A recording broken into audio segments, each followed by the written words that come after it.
Hello, everyone. How are you doing? It is Wednesday, and as the lead-in graphic showed, it is Hump Day, and some places in the world, I think it's already Thursday. So thank you, everyone, for joining us today. Welcome all the moderators. Good Lord, I see a lot of y'all here.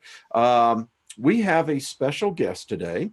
And as I said into my written notes in the chat room, I said it's probably from a country most people don't know about. Our friend is one that's been in our community, and her name is Rachel. And Rachel actually lives in Bulgaria. And so, Rachel, welcome to the channel and welcome to the show. How are you? Thank you, Wayne. I'm absolutely fine. Really, really interested to be here and to be with all the people who are coming to join you.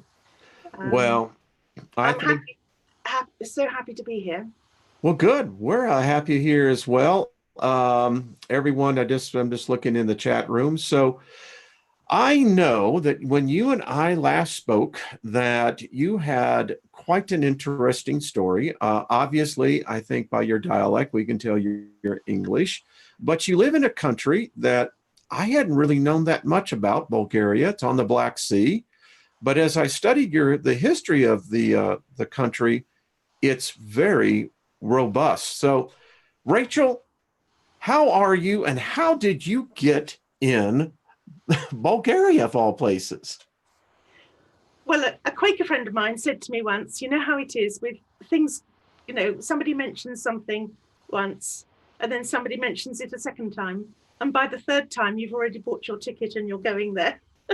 So I had one of those moments. I had no idea I was coming to Bulgaria at all. Except suddenly I had got three connections, all of whom had something to do with Bulgaria. Interestingly, a fourth came to me and said, would I like to spend a week in Bulgaria and help other people find a way to market their land, to market their houses to people from the West? Because this was just about 20 years after the end of communism, and the real estate market and so on wasn't very advanced at that stage. So I said, absolutely, I'll be there. Now, you lived in England, right? Yeah, for the first 50 something years of my life, yes. Oh, I still thought you were well in your 30s. Excuse me. So, well, born and raised in England, in London or outside or? Well, in Windsor. Windsor. Oh, okay. So, yeah. So anyway, you're I interrupted you. I just wanted to know, Windsor. That is such. We could have a discussion on that, but continue. Ask me anything you like. Honestly, we can go anywhere as far as I'm concerned. So you went to, and I guess most people may not know, I'm a baby boomer, so I remember the Cold War and the Iron Curtain. I mean, we grew up with that. Yes, and yeah, we did. I mean, that was an everyday threat. So how did you find Bulgaria initially when you first moved there? I mean, how are the people and the culture? Well, if I tell you a little story, I mean, a beautiful, that's why I'm here, really. But the little story was that, well, it's quite a big one, really, because it involved a major shift.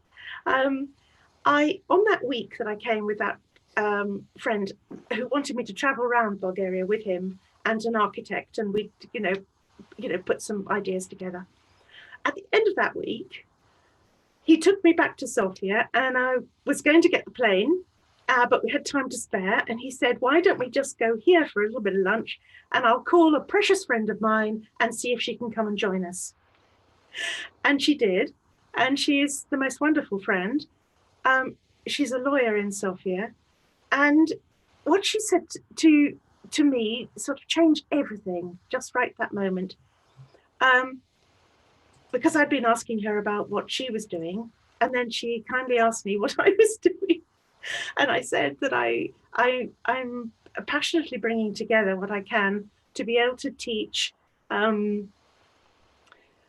develop a model for combining an ecological age with a new economic age. And I said, to work this through, I'm teaching it with people live, so that I can hear myself speak and find out where the gaps are. And she said, she held my hands just like this, sort of in a way that she was really reading them, and she said, "I trust your hands." Really? Yes. And she said, "When will you bring this to Bulgaria?"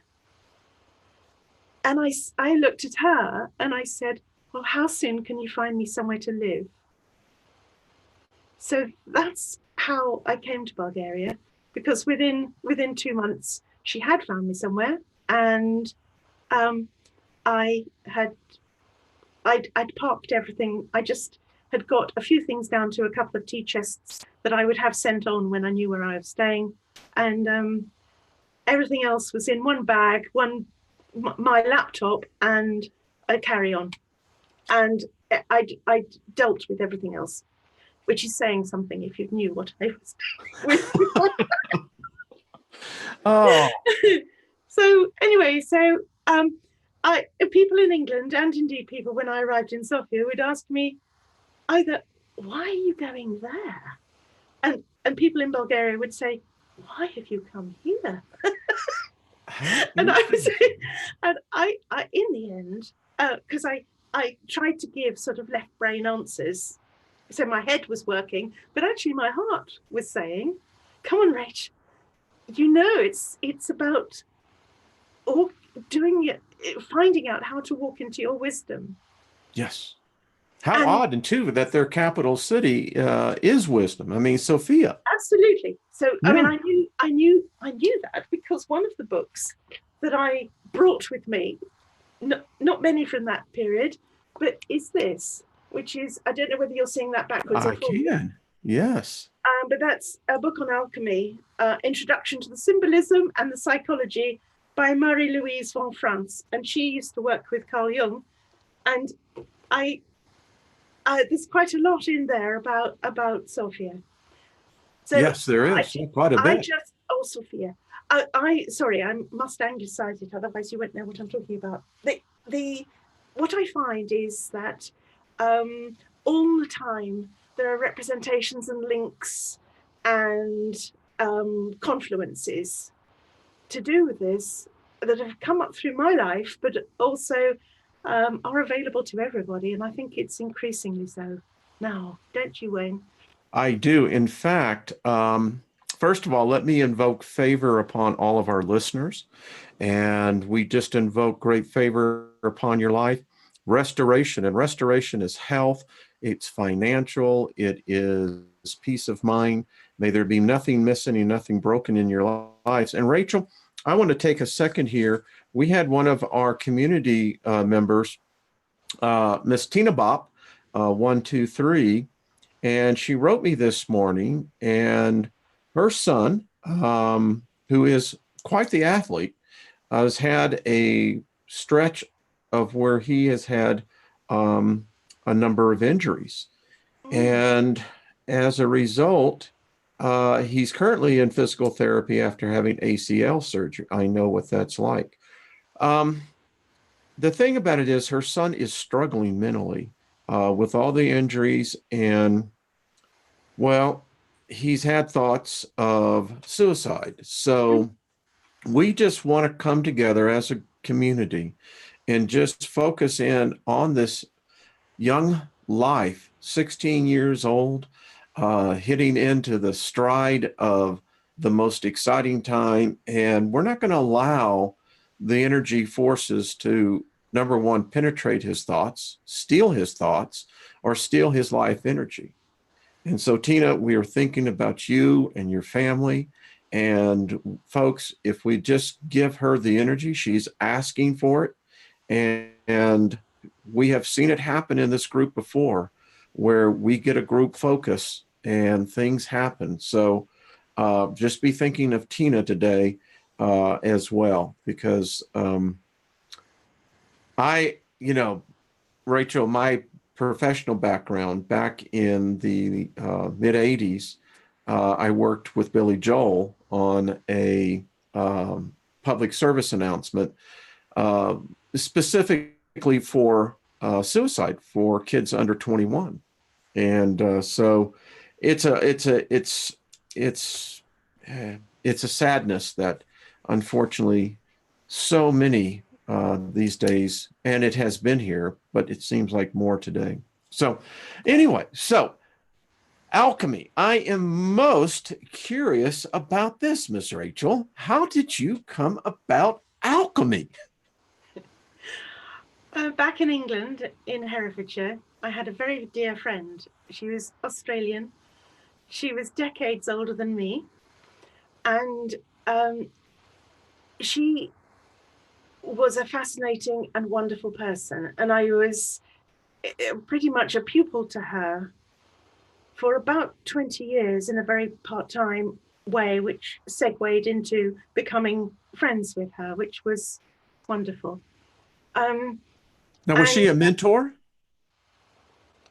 Yes, she was absolutely, and but she was an inquirer. She was it was what she knew to intelligently, critically, consciously inquire about. So she was an explorer. She was Sounds like she was a free thinker. Yeah, oh, totally. Mm. And in fact, she came over from Australia. She didn't know how she was going to make the journey, but in fact, she met a man at the docks who said, "I've got someone who needs your help. Would you be prepared to take someone who is mentally struggling at the moment? Would you be prepared to travel with her to England and be her escort?" And they went by ship. They were the only sort of non-crew on the boat. And she used to tell the most fascinating stories about sort of finding her way and surviving that journey. Let's just stop a second here. So she literally just showed up at the dock, had no passage, Yes. no fare. I love this woman. She wanted to go to England and study at the Maudsley. She was absolutely passionate to do that, the mental hospital of the time. Rachel, is that not just the epitome of absolute faith in oneself and in the universe? Yes. Oh, well, continue. I'm going to interrupt here because we don't have enough of these people. So continue. Tell us what you learned from this wise sage. Well, one of the things is that after she'd persisted at the Maudsley, who didn't know she was coming at all, but she insisted that they took her on. After about 3 days, I think they gave in. Ladies and gentlemen, this is the lesson. If you're in here, this is worth the price of admission. Fantastic. Continue. And two people who meant an awful lot to her in what they were sort of producing, writing in the moment, dreaming, creating in the moment. One had been Rudolf Steiner, yes, who of course died in 1925. So that was a little bit past her, but the other was Carl Jung. And these two people meant a tremendous amount to her. And she applied to Carl Jung's a place, by the lake in Geneva, to be one of his scribes, because that's how he worked a lot. He had a lot of mainly women around him scribing away. So she actually worked with Carl Jung? Well, she was packing her bags, but he inconveniently died. Oh, that's a heck of a thing to happen. But the fact that she even knew him when he was alive. Yes. Yeah. Wow. So because she had this inner library and her physical library, I was attuned sort of almost every week. I was attuned to whatever she wanted to draw my attention to, or whatever flew off the shelf at me. I got into the way of the books speaking to me. So they would tell me what to read next. And I also just need to throw in that I'm dyslexic. Well, you know, So learning to read was quite a useful thing at that stage. And I found I could by doing some neurological knitting. So this remarkable spirit that she saw through something. How did you 20 years? Is that right? Well, my friendship overall with her was about 20 years. Okay. Yes. Is she still amongst the living? No. She died. I was in Sofia, so I arrived here and arrived in Bulgaria in 2006. I think she probably died about 2008, something like that. Okay. All right. So, anyway, so this is where we began to talk about things alchemical. Yes. But it was in this book which I began to find. Now, is that book available readily, Rachel? I'm not sure. It's quite old, I have to say. I don't know whether it's been reprinted at all. And I'm just looking here. The best ones usually aren't.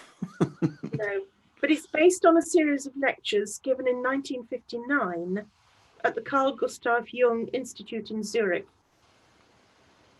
And this one is Inner City Books, Toronto. Okay. I'll look into that. So anyway, you may enjoy it, I think. I can guarantee you it's like chocolate. I was going to, because I'm going to dip into a couple of things here, just to tell people that one of the places that I heard the word Bulgaria was when I was studying with a wonderful man called Alistair McIntosh. And I don't know if you know him, but Alistair McIntosh, is that coming up backwards or forwards? No, it looks perfect. You're absolutely, that's spot on. Right, thank you. Okay. And Alistair McIntosh, I went to do an external, I'd never been to university because I couldn't pass an exam. But I went to do an external. Don't worry, you're amongst friends because many of us here haven't either. I got a place on a sort of an external module's the word, to the Centre for Human Ecology, which at that time was attached to, first of all, the University in Edinburgh, and then the one in Glasgow, called Strathclyde. And I attended that 1 year, and then 3 years later attended again, because I felt it was so important, and the course had moved on and I had moved on, and it was just wonderful to be there. Now, I met all sorts of interesting people doing what was really a scientific degree, but it had this spiritual activism module in it.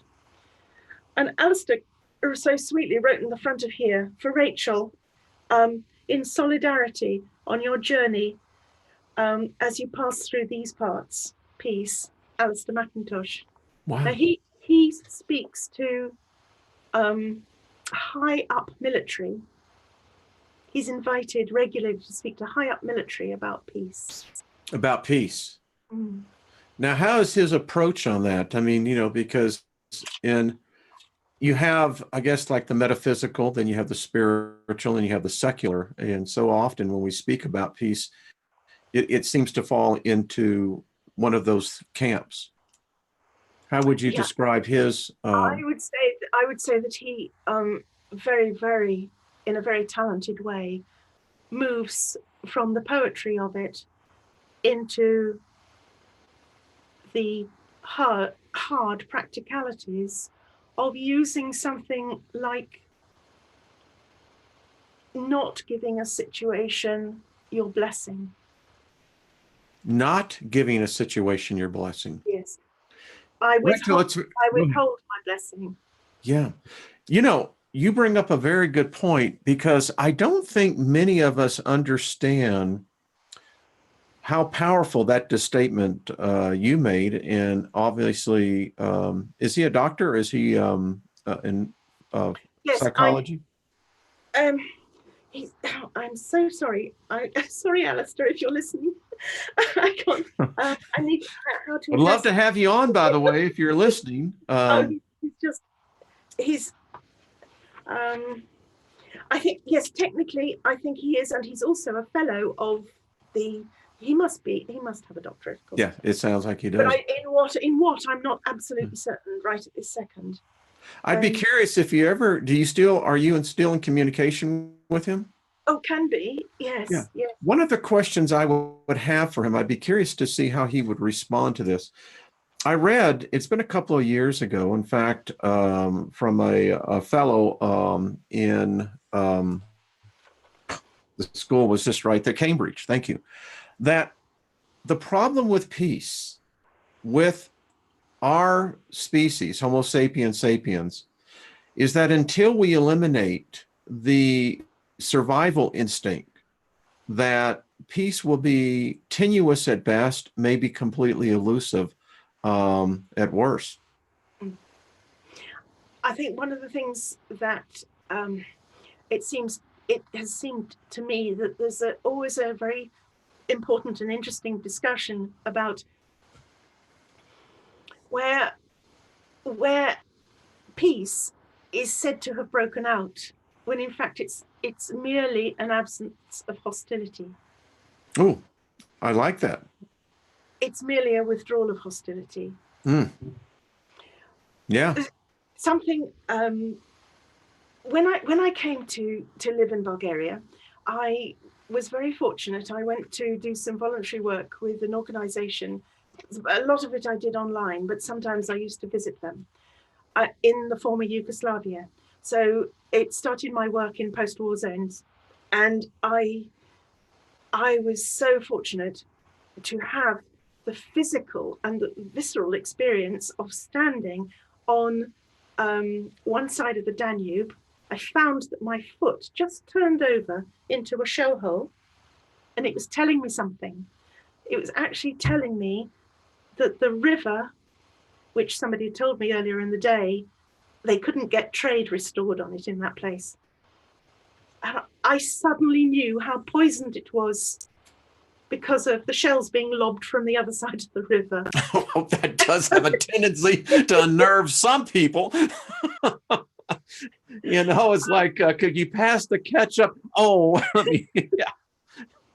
And what I felt intuitively at that moment, I suddenly knew that we were at once committing genocide and suicide and ecocide, and if we weren't at all careful, that would be omnicide. Mm-hmm. In our experience, I wasn't thinking cosmically in those days. I was thinking ecologically and economically. Yeah. So I've traveled, in that sense, I've traveled quite a distance, because I'm much more interested in developing with other people a cosmic soul guide now. So this is what I feel, that's a sort of like a guidance system within us all, just to bring it out. When I just to tell you a little bit about Alistair before we leave him, and I'm mindful of the time. No, we can continue to go. Let's just go. This is very, very, the energy is wonderful, Rachel, just absolutely wonderful. So in this book, Soil and Soul, People versus Corporate Power, he says, there are, of course, the standard textual references in the Bible to the spiritual feminine. The fact that Genesis describes the image of God as being both female and male, the two references in Job 38 to God having birthed nature from out of the womb. And he does also go on to quote St. Paul as well, which I think is more about the androgyne than anything else.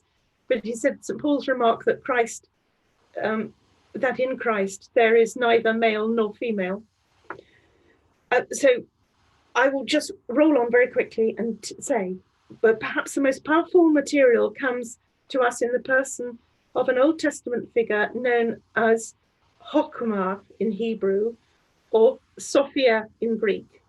Indeed, as every PhD student or doctor of philosophy doubtless realizes, it is from her Greek name that we derive the very word philosopher, philosophia, meaning, of course, lover of the goddess of wisdom.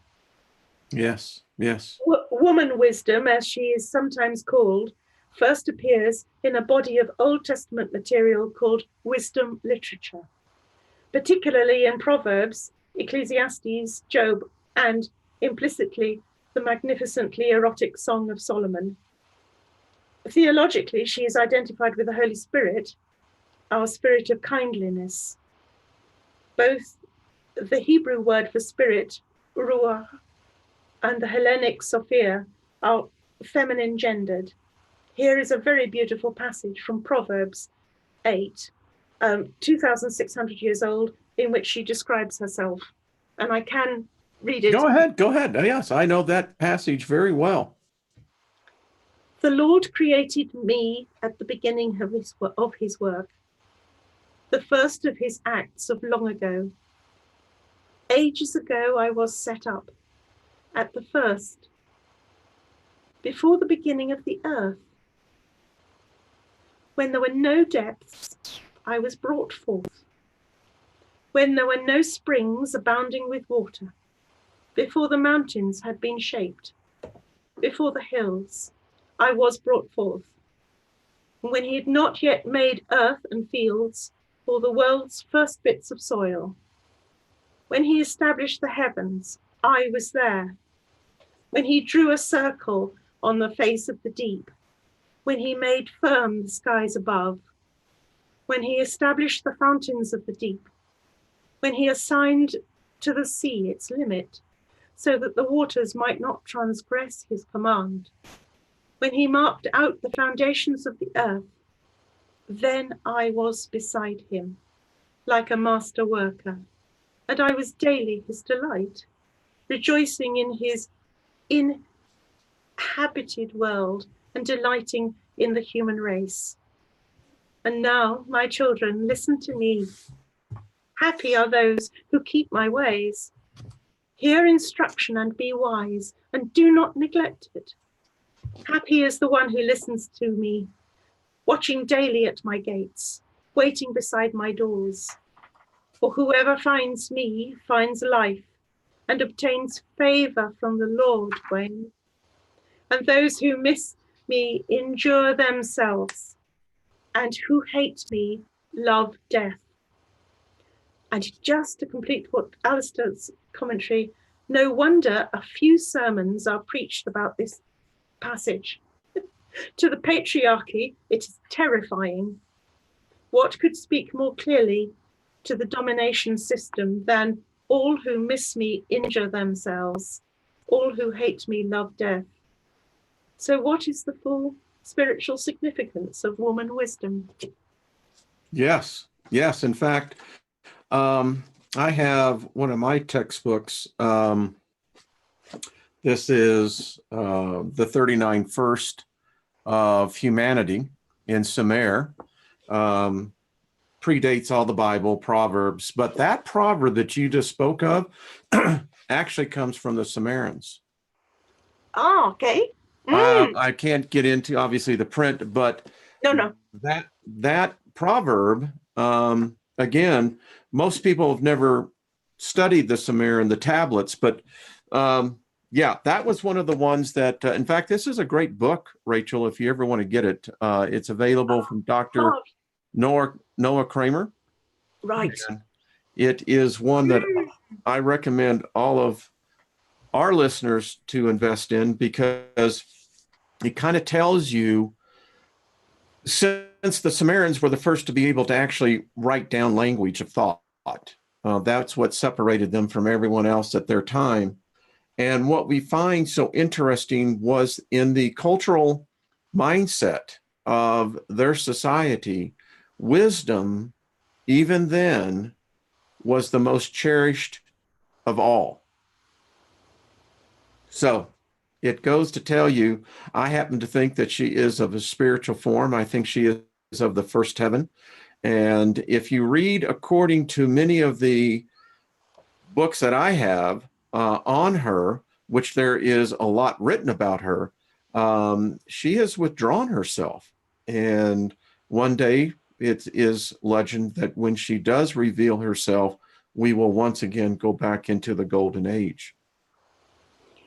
Yes, and I think she's popping up. I think she is too.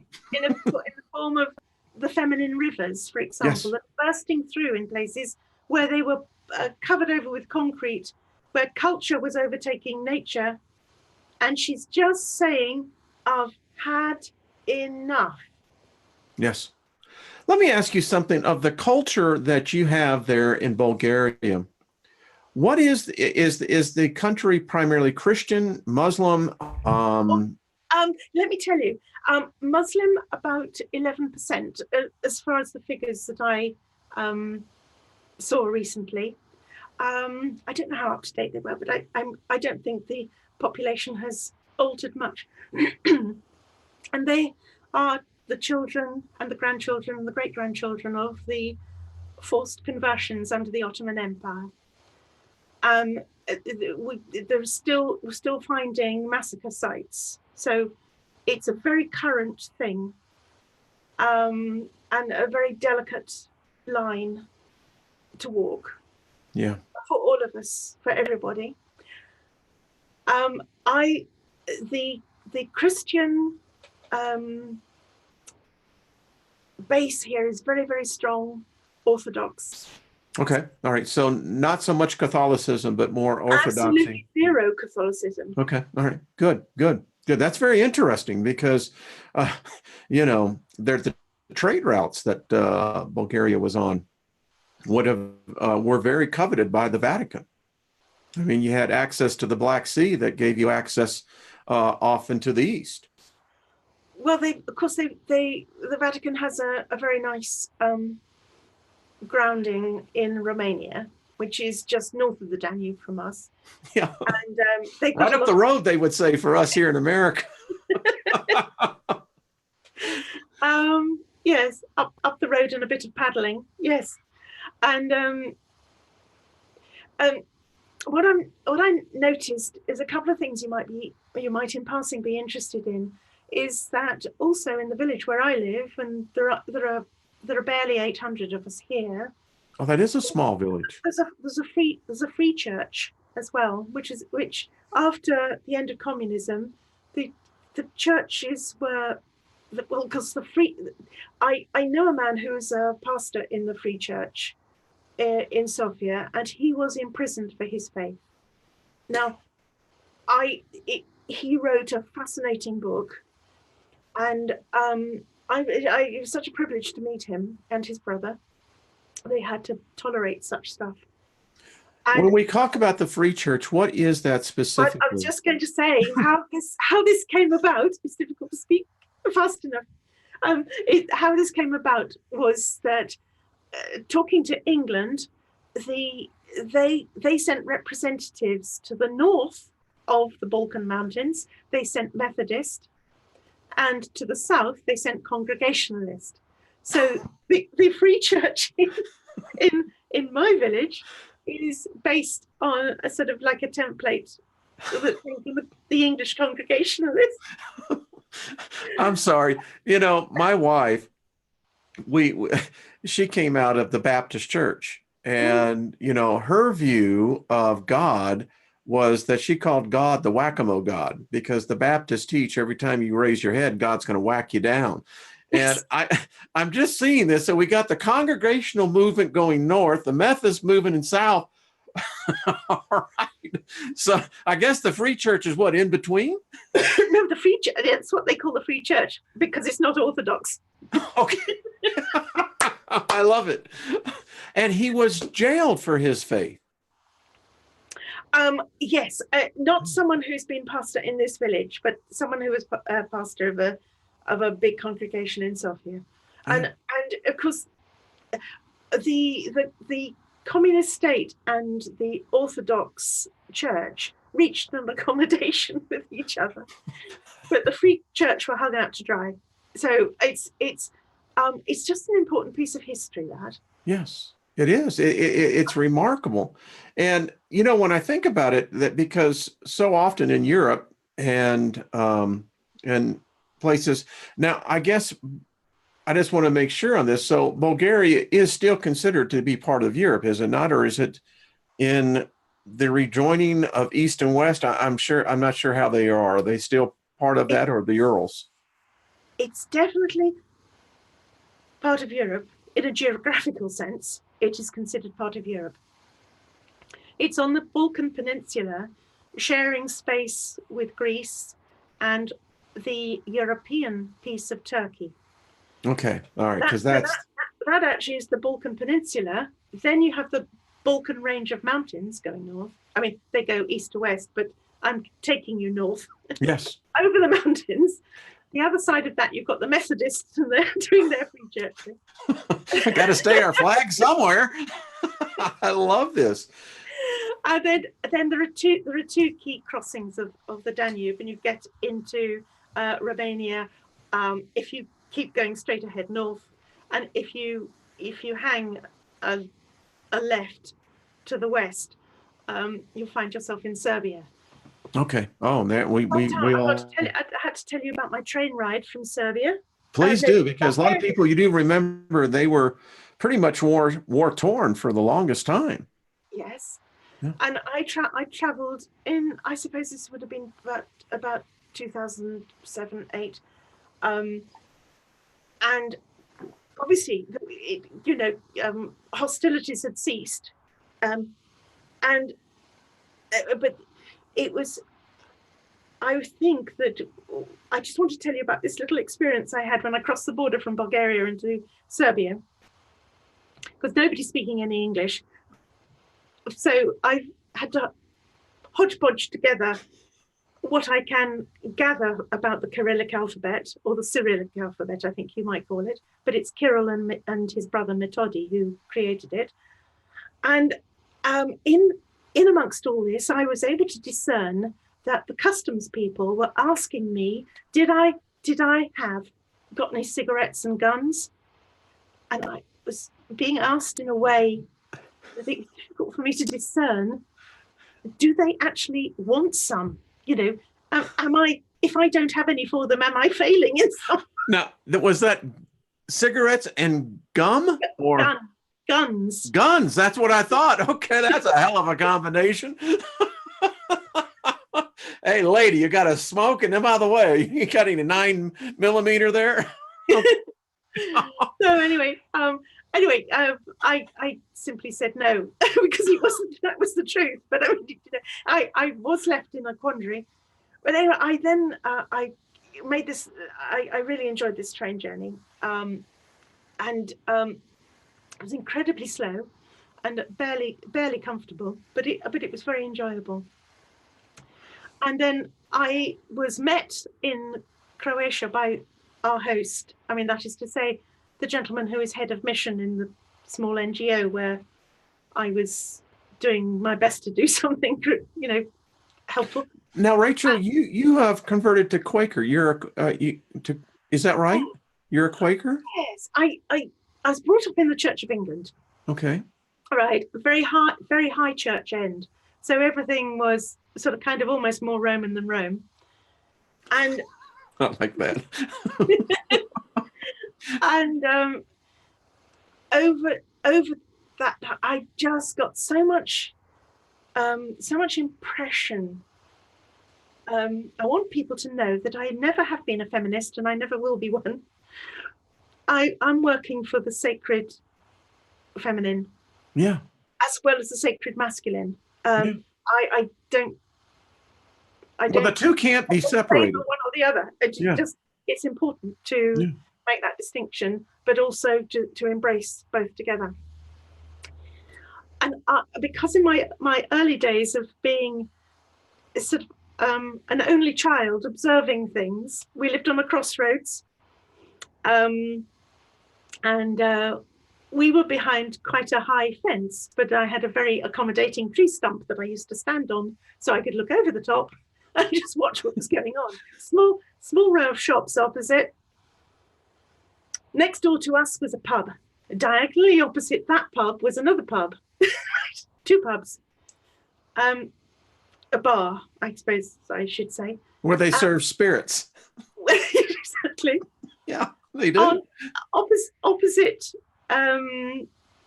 us, on the other corner, was a home for what was delicately called unmarried mothers. Oh, okay. Mm-hmm. Yes. And I was told this was for girls who had got into trouble. So I stored that piece of information. I thought, this is odd. Okay, right. So along the road, just a little bit, was a convent. The irony is not escaping me here, but anyway. Let's see, we got two pubs, a pregnant woman's home, and then we got the I don't know. Do you see a progression here? And in this convent, I saw it at floor level because, first of all, I wasn't very tall because I wasn't very old. But also, I'd gone with my friend and her mother. Her mother's job was to clean the convent floors while the nuns were in Compline. So I understand quite a lot about floors and women in the church. Interesting. in the church that we used to go to, which was along past inevitably one of the pubs, and towards the river in Windsor, because there was this a very, very strong patriarchy, it was so kind of aggressive in a passive sort of way, anti-women, that the only time women were allowed to show up or say anything was to clean the place. The only time women were allowed to do anything much was perhaps to have some babies. That was just about okay. We do have a font for them, so that's all right. But essentially, we're here for men. And occasionally, sort of the figure of Mary would be venerated, but essentially we're here for men. This kept repeating. And I actually said to the chap who was a curate, who was a very nice person, he had very singular ideas.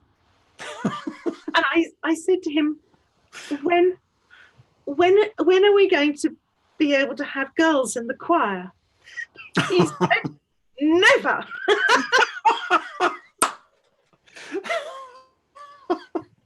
Well, there you go. Make your yeses yeses and your noes no. Not no, never. So how did that sit with you? I did have to take about 3 steps back. He was so vehement. I thought, oh heck, right.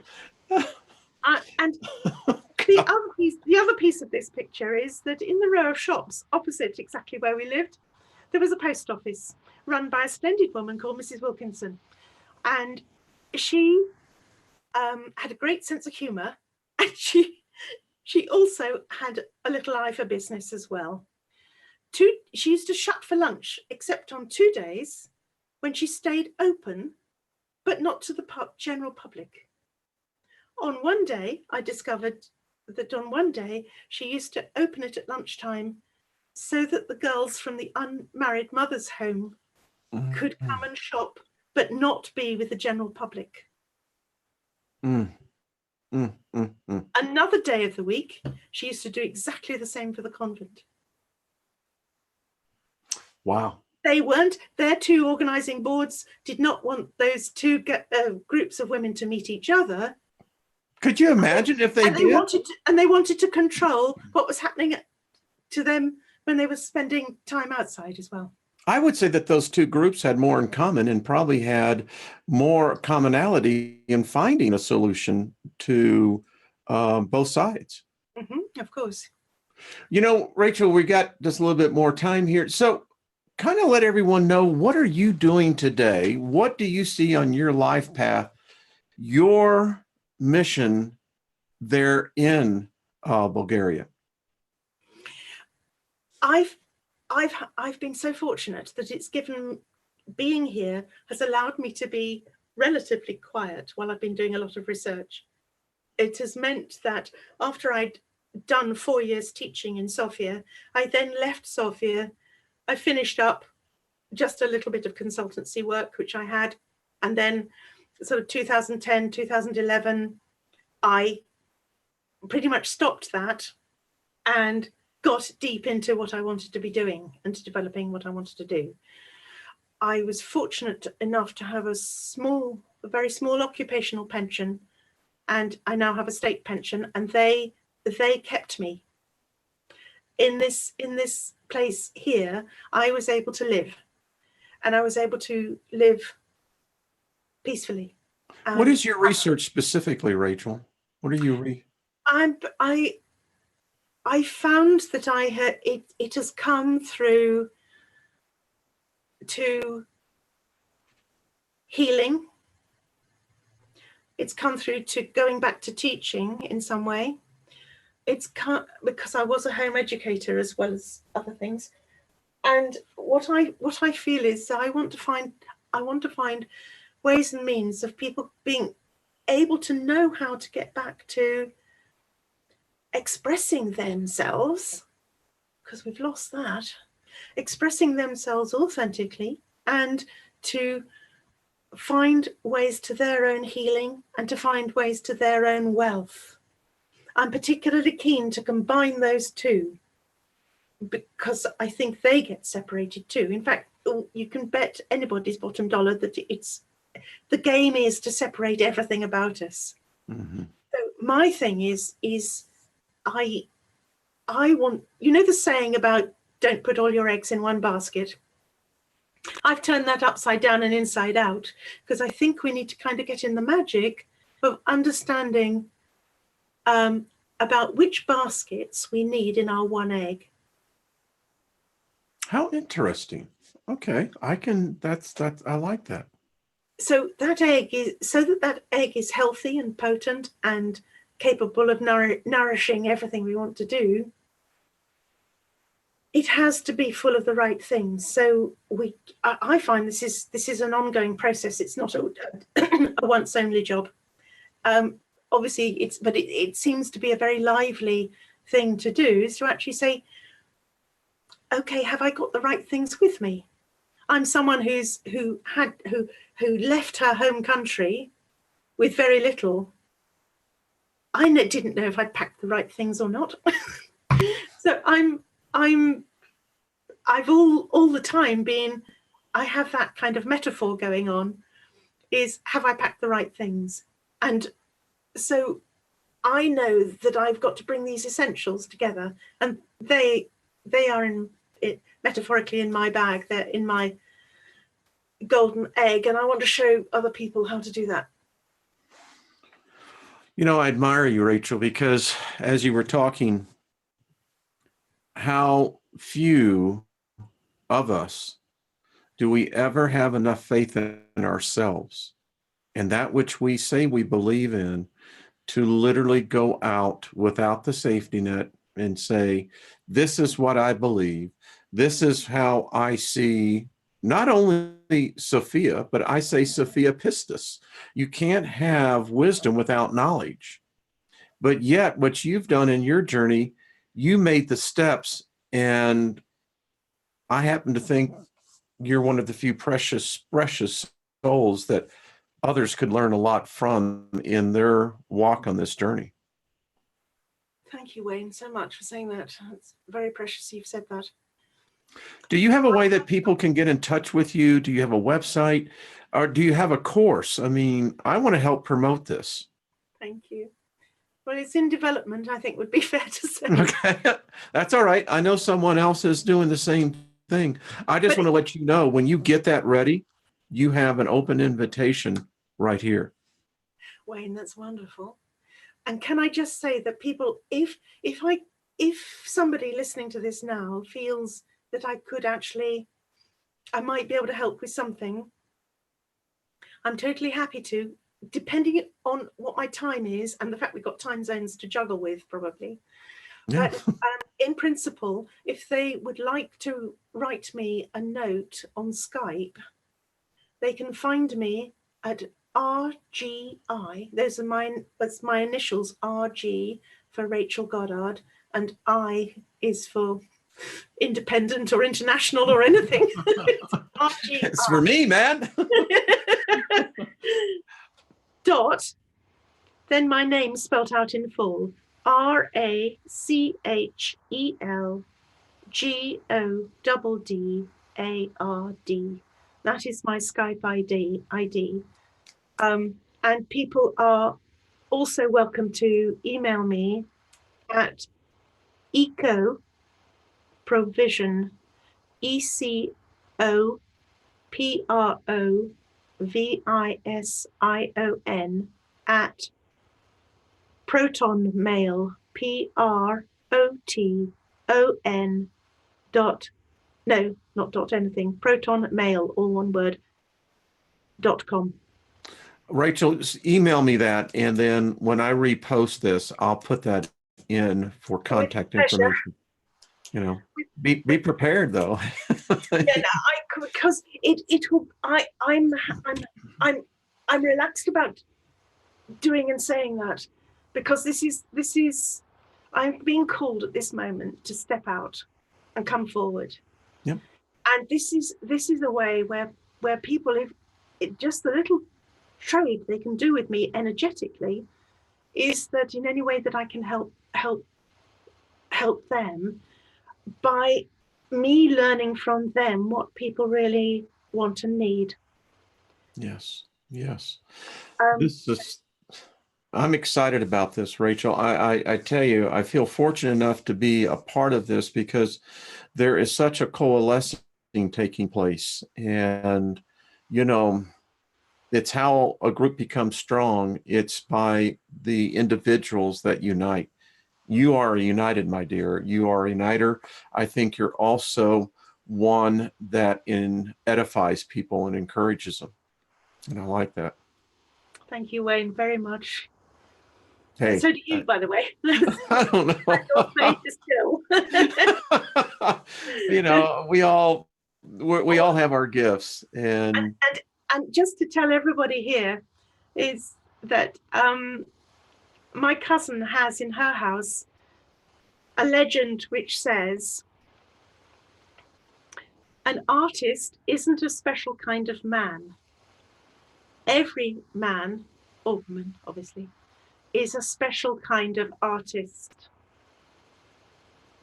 yes. All of us are brought together by Wayne, and we are here. And whatever it is that we can all grow together, it's perfect. I love what you just said there, and I want to speak to the young man who's struggling. There's others who are struggling sometimes. Life can be very hard, but I love that, Rachel, and I'm going to remember this, is that you are the artist. Paint your masterpiece. Mm. Paint it with zeal. Paint it with the essence of who you are. And I think, Rachel, that's what I get spiritually from our conversations, is that this is what I think that I see you doing, allowing people to paint that canvas of their lives. I've always been able to work with landscape internally. Now it's cosmic. I'm more. I find that I'm more like a cosmonaut internally. So this is how. And so one day we'll talk about how this connects with your and Patrick's work and everything. Because I was listening to you very carefully, both of you, and I was particularly listening to, I don't know what to call her now, but to Gaia. And I heard all about frequency. Yes. Years ago, I called someone in the States who I knew she ran energy. I knew she worked with energetics and healing. And she was very kind and did her utmost to help me. But what I was trying to say was, I am feeling like a kind of urgency, like an emergency, that I've got a vibration going on that is about Earth. I want something at that time, and I don't know whether I'm still in it or not, but at that time I felt very much I was getting this picture that Mother Earth and her vibration and mine were connecting. Yes. Yes. So yes. I'd love to yours and Patrick's inquiries to be able to move, do everything they've got to do now, but also then eventually to move into what vibrationally, if they want to be known by their frequency, what is their frequency? I think Mother Earth is going to teach us. Yes.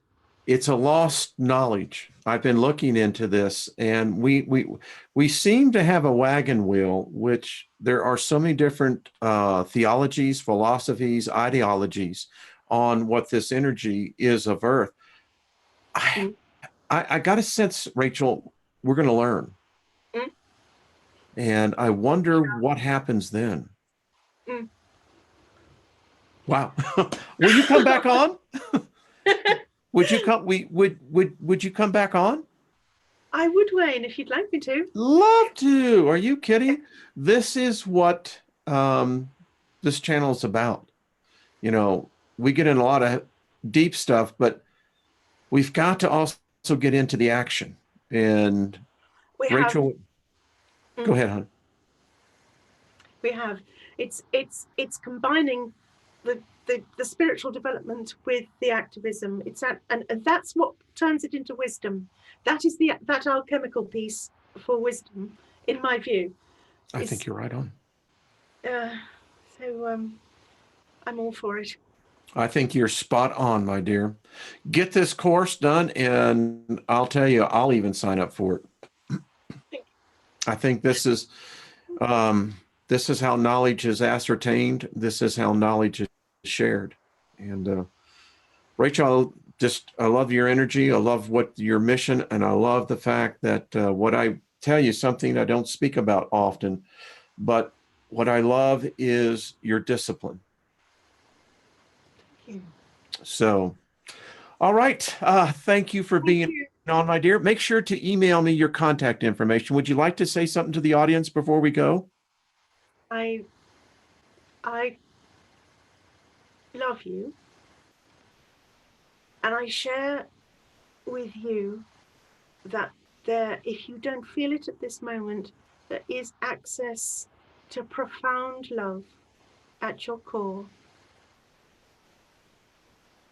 Thank you. And soon it will be overspilling. It'll be spilling over in its voluptuousness, in its fecundity, in its volume.